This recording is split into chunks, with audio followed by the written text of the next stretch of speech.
হরে কৃষ্ণ। প্রথম টপিক থাকবে আমার বুদ্ধদেবের জীবনী এবং তার কথা। দ্বিতীয় থাকবে বুদ্ধ পূর্ণিমার মহত্ব। বুদ্ধ পূর্ণিমা, আজকে যে বুদ্ধ পূর্ণিমা তার মহত্বটা জানাবো।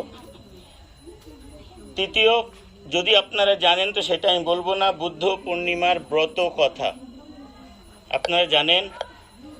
কে কে জানেন হাত ওঠান।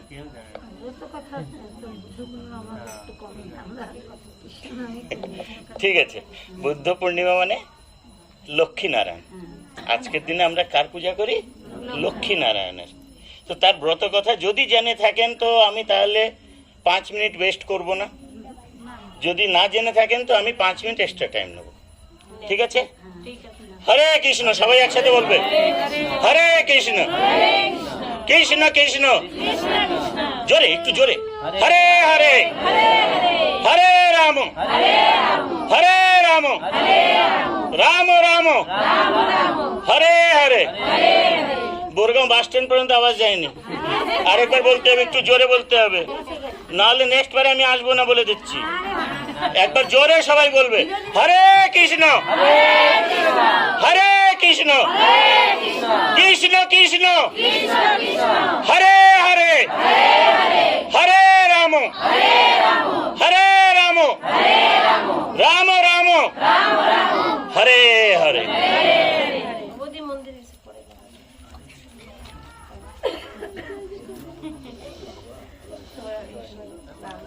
আজকের দিন বৃহস্পতিবার, সৌভাগ্যতে আজকে লক্ষ্মী পূজার দিন, সৌভাগ্যে আজকে বুদ্ধ পূর্ণিমারও দিন।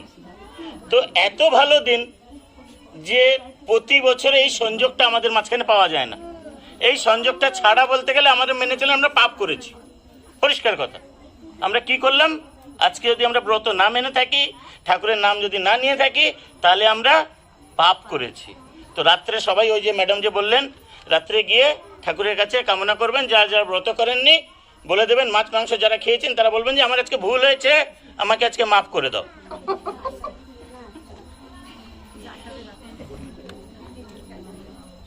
বুদ্ধ ঠাকুর কৃষ্ণ ঠাকুরের 9 নম্বরের অবতার।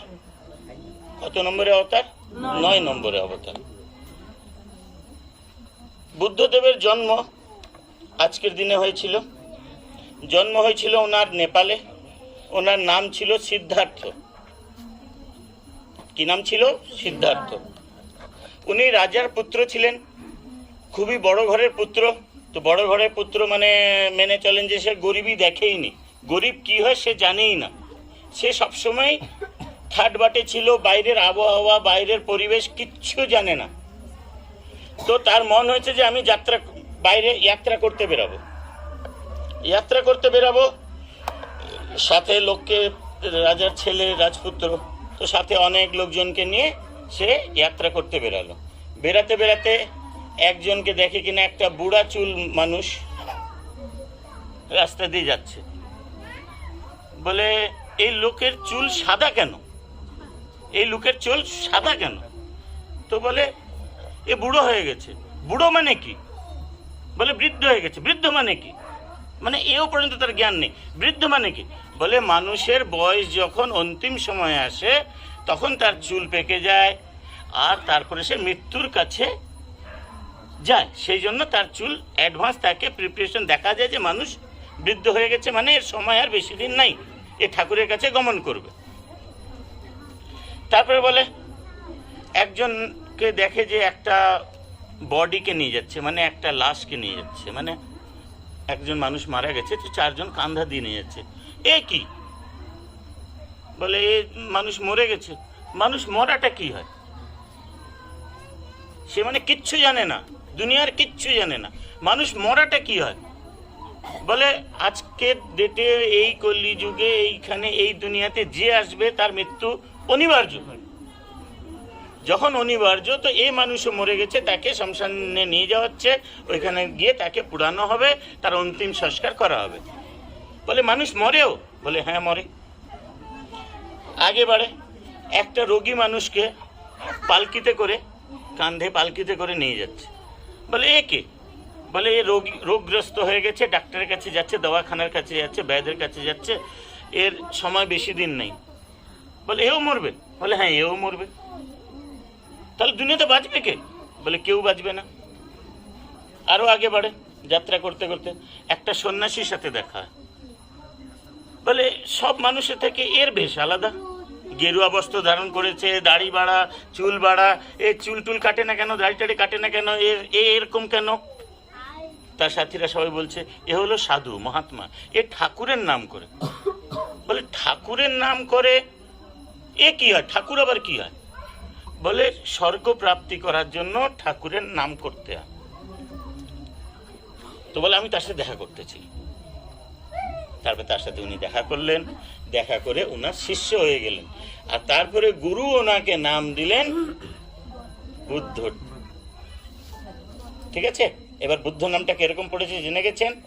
কিন্তু ওনার একটাই কথা ছিল, শিক্ষা অহিংসা পরম ধর্ম। ওনার একটাই বক্তব্য ছিল, পড়াশোনা করো আর অহিংসা মানে মারপিট, ও কাটাকাটি, খুন, এইসব থেকে দূরে থাকো। খালি এই দুইটাই অর্থ। কিন্তু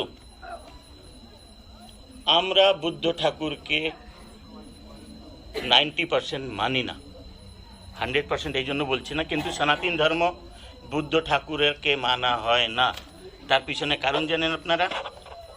তার পিছনে কারণ হলো সে বেদের জ্ঞান রাখেনি। বেদের জ্ঞান মানে আগেকার দিনে যে বেদ, আজকে ডেটে ভগবদ গীতা, তার আগে বেদের অংশ নিয়ে ভগবদ গীতা হয়েছে, পুরাণ হয়েছে, সব কিছু হয়েছে।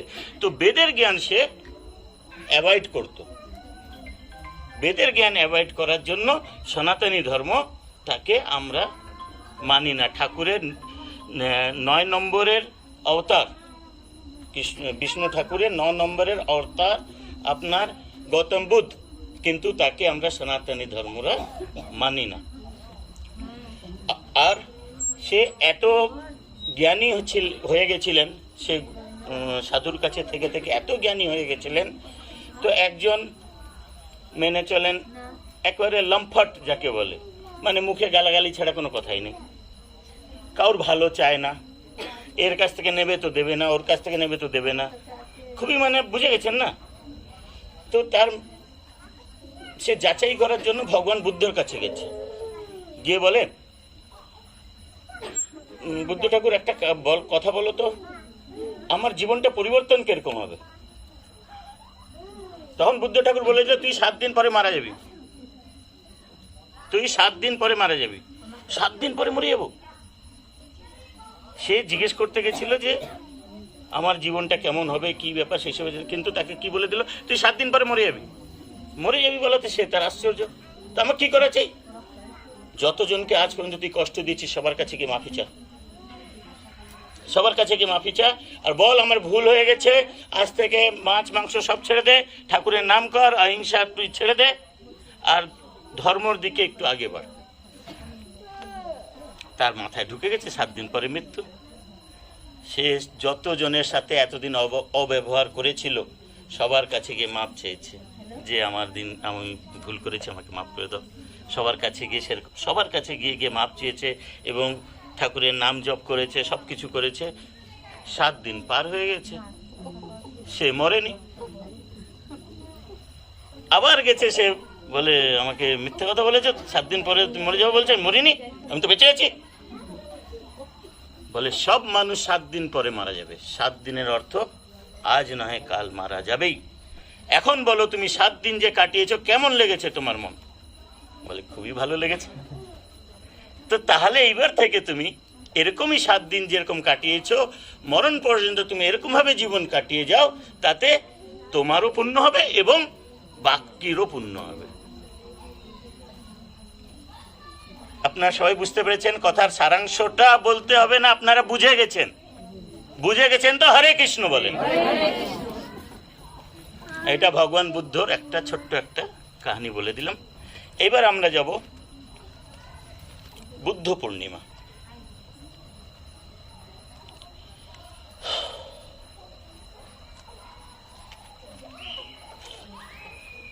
আজকের বুদ্ধ পূর্ণিমা খুবই ভালো দিন, ডবল বার আমার বলার দরকার নেই। আজকের দিনে মহত্ব, বুদ্ধ পূর্ণিমার মহত্ব মানে আজকে কি করলে ভালো হবে, কি না করলে ভালো হবে, আজকে কি খেলে ভালো হবে, না খেলে ভালো হবে, দান দিলে ভালো হবে, না দান দিলে ভালো হবে, এইটার ব্যাপারে সংক্ষেপে আমি টেনে দিচ্ছি। ডিটেলে এক্সপ্লেন করতে গেলে অনেক টাইম লাগবে। আজকের দিনে বৃহস্পতিবার একটা খুবই ভালো দিন। দ্বিতীয়, আজকের দিনে যদি বাচ্চা জন্মায়, বুদ্ধ পূর্ণিমার দিন যদি কোনো বাচ্চা জন্মায়, কোনো দিন সে গরিব থাকবে না, জ্ঞানের ভান্ডার হবে, জ্ঞান দেবতা তার উপরে সবসময় ছত্র ছায়া হয়ে থাকবে, আর কোনো সময় সে অভাবগ্রস্ত থাকবে না। এটা একেবারে ডেফিনেটলি আজকের দিনে যদি জন্মায়। বুদ্ধ পূর্ণিমা দিন এত ভালো।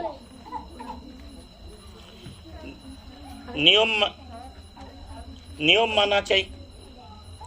নিয়ম মানার জন্য তামাসিক খাবার খাওয়া চাই। তামাসিক খাবার মানে আপনারা সবাই জানেন, বেশি বলার দরকার নেই। যেরকম বাসি খাবার আজকের দিনে খাওয়া চাই না, মদ্য সেবন করা চাই না, নখ চুল কাটা চাই না, আমিষ ভোজন করা চাই, নিরামিষ ভোজন করা চাই, আমিষ ভোজন করা চাই না। ঠিক আছে?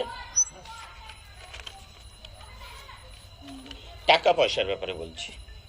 আজকের দিনে কাউকে ধার দিতেও নাই, কারোর কাছ থেকে ধার আনতেও নেই, বলে উপাস থাকেন। আজকের দিন তো কেটে গেল, কিন্তু আগের বারের জন্য মনে রাখবেন এই জিনিসটা, বুদ্ধ পূর্ণিমা এত ভালো দিন, কাউকে ধার দেওয়া চান, বিজনেস করতে পারেন, টাকা আসা নেওয়া দেওয়া ওইসব চলতে থাকবে, কিন্তু কাউকে ধার দেবেন না, আর ধার নেবেনও না। ঠিক আছে? লক্ষ্মীনারায়ণের পূজা, আপনারা সবাই আজকের ডেটে লক্ষ্মীনারায়ণের পূজা করবেন। লক্ষ্মীনারায়ণের পূজাতে তুলসী ঠাকুরেরও পূজা করেন, এবং তুলসী পাতা দিয়ে যা সামর্থ্য হয় সেই হিসাবে আপনি পুজো করতে পারেন আজকের দিনে। আর একটা জিনিস, আমরা বাঙালিরা, আমার ঘরেও এতদিন আমি দেখে এসেছি, খালি লক্ষ্মী ঠাকুরকে পূজা করা হয়, নারায়ণ ঠাকুরকে পূজা করা হয় না। খালি লক্ষ্মীকে, হাতে লক্ষ্মীর ঘট নিয়ে লক্ষ্মী ঠাকুর থাকে, নিচে পেঁচা থাকে, আর আমরা বলি যে ঘটে পয়সা জমা হলো, পেঁচা উড়ায় নিয়ে চলে গেল, সে নাম পয়সা দিচ্ছে না। কিন্তু আপনার ঘরে কোনো যদি অতিথি, স্বামী স্ত্রী দুজন যদি আসে, তো আপনি কি স্বামীকে খেতে দেন না খালি স্ত্রীকে খেতে দেন? দুজনকেই খেতে দেন। তো লক্ষ্মী নারায়ণ দুইজন সাথে কম্বাইন থাকা চাই, সেই লক্ষ্মী ঠাকুরকে আপনারা পুজো করবেন। খালি লক্ষ্মী ঠাকুরকে পূজা করবেন না। স্বামীকে ছেড়ে স্ত্রী, দুইটা টুইন, দুইজন ছাড়া সম্পূর্ণ হয় না জীবন।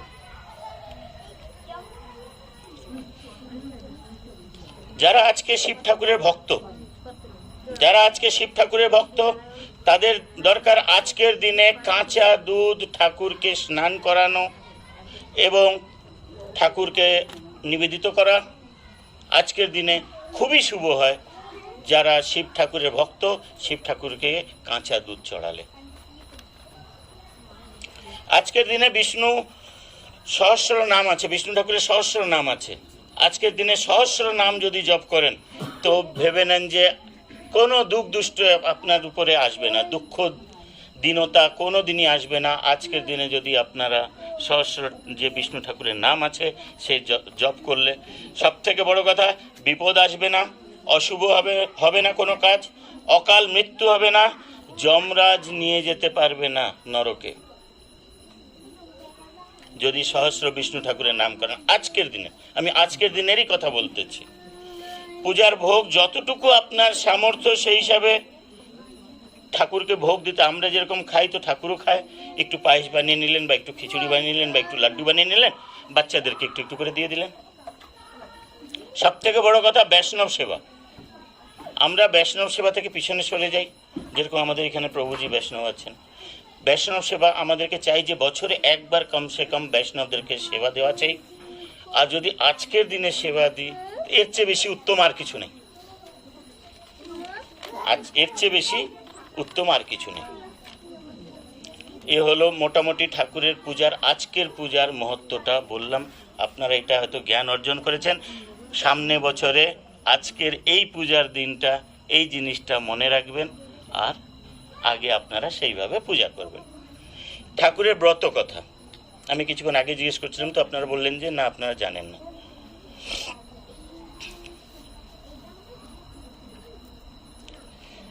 একটা রাজা ছিলেন, সে রাজা আপনার তার অ্যাকচুয়াল ধর্ম, খুবই ধর্ম মানতেন সে।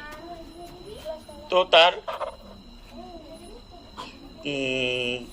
বাজারে কেউ যদি কোনো জিনিস বিক্রি করতে আনতো, বাজারের দিনে যদি কেউ জিনিস বিক্রি করতে আনতো, তো যদি না বিক্রি হয় তো তখন কি হয়, রাজার লোকরা থাকে যে গরিব দুঃখী বাজারে কোনো জিনিস নিয়ে আসছে, বিক্রি হচ্ছে না, তো এটা কিনে নিয়ে রাজার দুয়ারে চলে যেত, তারপর সে যা করা করত।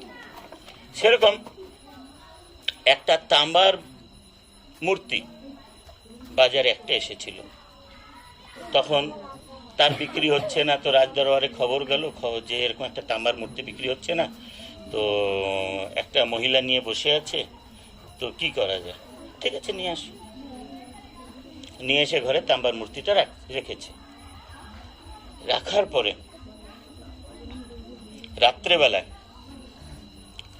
একটা মেয়ে ছেলের, একটা স্ত্রীর কান্নার আওয়াজ পাওয়া যায় রাত্রেবেলা। তখন কান্নার আওয়াজ পাওয়াতে তখন রাজা সব ঘরে খুঁজে কোথাও পায় না, তো লাস্টে দেখে ঠাকুর ঘরে একটা মহিলা কান্না করতেছেন। তখন তাকে জিজ্ঞেস করলো, ব্যাপার কি তুমি কাঁদছো কেন? তো তখন বলে, তুমি ঘরে অলক্ষ্মী এনেছো, তো আমি রাজলক্ষ্মী, আমি চলে যাব।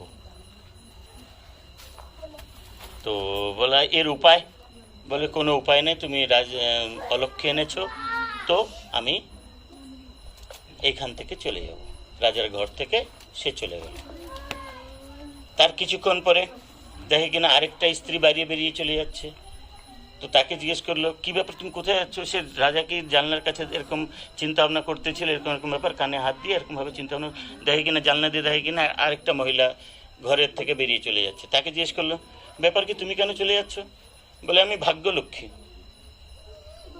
ভাগ্যলক্ষ্মী, তুমি অলক্ষ্মী এনেছো, আমার কোনো স্থান নেই এখানে, আমি যাচ্ছি। বলে ভাগ্যলক্ষ্মীও বেরিয়ে গেল। তারপরে কিছুক্ষণ পরে আবার দেখে কিনা আরেকটা মহিলা বেরিয়ে যাচ্ছে। তো বলে, ব্যাপার কি, তুমি কোথায় যাচ্ছ? বলে আমি যশলক্ষ্মী, যখন ঘরে অলক্ষ্মী এনেছো তো আমার দরকার নেই, আমি যাচ্ছি। কিছুক্ষণ পরে দেখে কিনা তিনজন চলে গেল, রাজলক্ষ্মী, ভাগ্যলক্ষ্মী, যশলক্ষ্মী। কিছুক্ষণ পরে দেখলো কিনা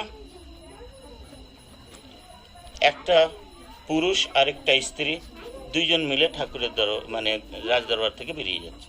তখন আবার গিয়ে তাকে আটকানোর পরে বলে, তোমরা কে, তোমরা কোথায় যাচ্ছ? বলে আমি হলো কুললক্ষ্মী, তুমি অলক্ষ্মী এনেছো, সে এনে আমি যাচ্ছি। পুরুষটাকে জিজ্ঞেস করলো, তুমি কে? বলে আমি ধর্মরাজ। তো বলে, তো তাহলে তুমি কেন যাচ্ছ? আমি তো ধর্মের এত বড় কাজ করি, মানুষের কোথায় কি প্রবলেম, এই অসুবিধা সুবিধা সব আমি দেখি, আমি ধর্ম মেনে চলি সবসময়, তাহলে তুমি কেন যাচ্ছ? ঠিক আছে, সব লক্ষ্মী চলে গেলে, আমি অলক্ষ্মী এনেছি, সব লক্ষ্মী চলে গেলো, সে বুঝলাম আমি, কিন্তু তোমাকে তো আমি যেতে দেবো না। তো ধর্মরাজ বলে কি, না এই তো ঠিক বলছো। তখন সে ধর্মরাজ থেকে গেলেন। ধীরে ধীরে করে অলক্ষ্মী থাকার জন্য ঘরের দরিদ্রতা বেড়ে গেল, রাজদরবারের সংখ্যা কম হয়ে গেল, চারোদিক দিয়ে তার পতনের দিকে সে চলে গেল। আর একবার কি হলো, খেতে বসছে রাজা, রানী ভালো রান্না করে দিয়েছে। তো তখন দেখে কিনা যে ভাতটা পড়ে যায় না আশেপাশে, তখন দেখে কিনা অনেক পিঁপড়া জম হয়ে গেছে, কিন্তু পিঁপড়ারাও ভাত খাচ্ছে না। বলে রাজা এত দরিদ্র হয়ে গেছে, ভাতের সাথে আজকাল ঘি পর্যন্ত কিনতে পারছে না, ঘি পর্যন্ত নেই, এত দরিদ্র হয়ে গেছে। পিঁপড়ারাও ভাত ছেড়ে দিয়েছে, খায়নি। তো তোমার এখানে খাবো না বলে তারা আলোচনা করতেছে, এত দরিদ্র হয়ে গেছে। এই কথা রাজা যখন শুনেছে, তো রাজা হা হা হা করে হেসেছে। তখন রানী বলে, তুমি হাসছো কেন? বলে এর পিছনে অনেক কারণ আছে। না না বলো। বলে তুমি থাকবে না আমি থাকবো? আমি যদি ঘটনা শোনাই আমি মরে যাব, তো তুমি কি চাও? বলে মানুষকে যদি কেউ কোনো ঘটনা শোনায় তো সে মরে যায়, এরকম কোনোদিন হয় নাকি? বলে ঠিক আছে, তো বলে একটা কাজ করো, যদি তুমি আমার কথা শুনতে চাও তাহলে নদীর পাড়ে চলো। নদীর পাড়ে গেছে, তখন দেখে কিনা যে জলের মধ্যে একটা লাশ, মৃত শরীর বয়ে বয়ে বয়ে বয়ে আসতেছে। তখন শিয়ালনি কাছে ছিল, পাশেই ছিল। শিয়ালনি বলে যে ওই মরা মানুষটাকে টেনে আনো না, আমরা খাবো। মরা মানুষটাকে টেনে আনো, আমরা খাবো। তখন শিয়াল বলে তুমিও কি আমাকে রাজার মতন ভেবেছো নাকি? রানীর কথাতে আমি অলক্ষী নিয়ে বসে আছি। কি বলল? শিয়াল বলল শিয়ালনিকে, তুমিও কি আমাকে রাজার মতন ভেবেছো নাকি যে তো রানীর কথাতে অলক্ষী নিয়ে বসে আছি আমি? এই কথাটা রাজার কানে যায়। কানে যাওয়ার পরে রাজা তার রানীকে নদীর পাড়ে ছেড়ে দিয়ে সে তার প্রস্থান করে দেয়। রানী ওইখানে অনেক দিন ধরে ওইখানেই থাকে, নদীর পাড়ে, ঘরে যায় না। ঠিক আছে, যাওয়ার পরে ওইখানে ছেড়ে চলে আসলো।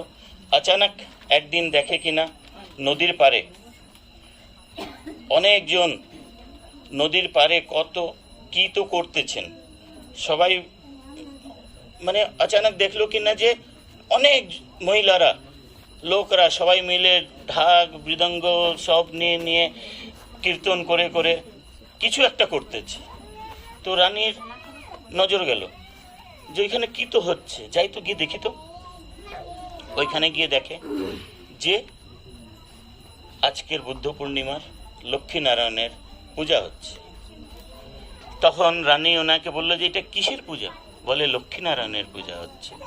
এই পূজা করলে কি হয়? বলে অলক্ষ্মী যায় লক্ষ্মী আসে, অলক্ষ্মী যায় লক্ষ্মী আসে। তো তাদের কাছ থেকেই কিছুটা ফুল, নারিকেল সব কিছু নিয়ে, তুলসী পাতা টাতা নিয়ে, সেই ঠাকুরের একটা পোটলা, রং করা একটা ঠাকুরের পোটলা ছিল, সেইটা নিয়ে ওইখানে রেখে সেও তার রাত ভোর ঠাকুরের গল্প, ঠাকুরের গান, ঠাকুরের নাম সব কিছু করলো। তারপরে সকাল হওয়াতে দেখে কিনা সেই তাম্বার মূর্তি আর নাই। রাজদরবারে দেখে, রাজা দেখে সে তাম্বার মূর্তি আর নাই। তখন ধর্মরাজ এসে রাজাকে বলে তোমার দুঃখ দরিদ্রতা সব চলে গেছে, দুঃখ দরিদ্রতা সব চলে গেছে, অলক্ষ্মীও তোমার ঘর থেকে চলে গেছে, তুমি এখন সম্পন্ন রাজা হয়ে গেছো, তুমি যাও গিয়ে রানীকে নিয়ে আসো। তারপরে সে পালকিতে করে যায়, গিয়ে রানীকে নিয়ে আসে।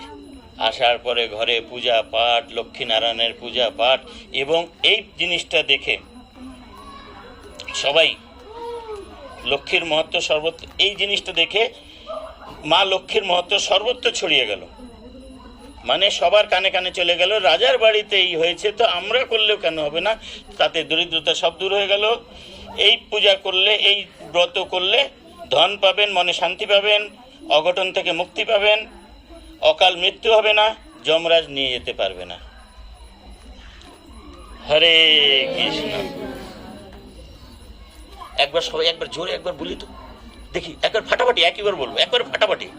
হরে কৃষ্ণ হরে কৃষ্ণ কৃষ্ণ কৃষ্ণ হরে হরে হরে রাম হরে রাম রাম রাম হরে হরে।